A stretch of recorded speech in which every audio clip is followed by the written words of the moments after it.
Hello everyone, in this video I'm going to show you how you can add the video effect to background only in CapCut PC. So for example, select one photo and go to effect. Select effect you like to add. For example, I'm going to select the color stroke.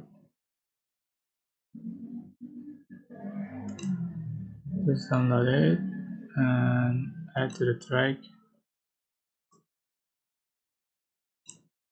And select the clips, right click, create open clip. Go to media and add the same photo, put on top as an overlay, and go to cutout for remove the background. Just click auto cutout. So this is the final effect.